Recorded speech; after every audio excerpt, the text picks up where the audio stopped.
স্বাগত বন্ধুদেরকে। বন্ধুরা দেখুন না, আজকে আমি চুনো মাছের চচ্চড়ি দেখাবো, একদম সিম্পল ঘরে থাকা জিনিস দিয়ে। এখানে আমার আছে 250 পুঁটি মাছ আছে। দেখুন এখানে নুন হলুদ মাখাবো আমি। এখানে আছে পেঁয়াজ আছে দুটো কুচনো, 3টে কাঁচা লঙ্কা চেরা আছে, গুঁড়ো লঙ্কা আছে 1 চামচ, হলুদ আছে 1 চামচ, নুন দেবো পরিমাণ মতো। এখানে সর্ষের তেল বসিয়েছি কড়াইতে। আপনারা আমার পাশে থাকুন বন্ধুরা। আমি দেখুন মাছটায় নুন হলুদ মাখিয়ে নিচ্ছি। আমি চুনো মাছগুলো দিয়ে দিয়েছি, পুঁটি মাছগুলো, এগুলো ভাজা বসিয়েছি। আপনারা থাকুন আমার পাশে। ভাজাগুলো তুলে নিয়েছি। এই মাছ ভাজার তেলে আমি আর তেল দিচ্ছি না, এই পেঁয়াজ কুচোগুলো দিয়ে দিচ্ছি। একদম সিম্পল রান্না করছি, কোনো ধনে পাতা না, টমেটো না, কিচ্ছু দেবো না এর মধ্যে।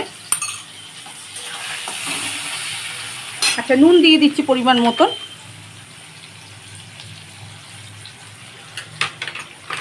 হলুদ দিচ্ছি পরিমাণ মতন, লঙ্কা গুঁড়োটা দিচ্ছি 1 চামচ, একটু ঝাল হবে। কাঁচা লঙ্কা দিচ্ছি 3টে কুচোনো। আচ্ছা, একটু হবে পেঁয়াজগুলো ভাজা মতন। তারপরে বন্ধুরা অল্প করে তো জল তারপরে দেবো আমি। দেখুন বন্ধুরা, সমস্ত পেঁয়াজ দিয়ে মশলাটা কষা হয়ে গেছে। মাছের ঝালটা আমি অল্প করে জল দিচ্ছি এতে। একটু ফুটলে তারপরে আমি মাছ ভাজাগুলো তবে দেবো এর মধ্যে। আপনার রেসিপিটা যদি লাগে বন্ধুরা, আপনারা বেশি বেশি করে শেয়ার করবেন, লাইক দেবেন। চ্যানেলের পাশে থাকার জন্য অজস্র ধন্যবাদ বন্ধুরা।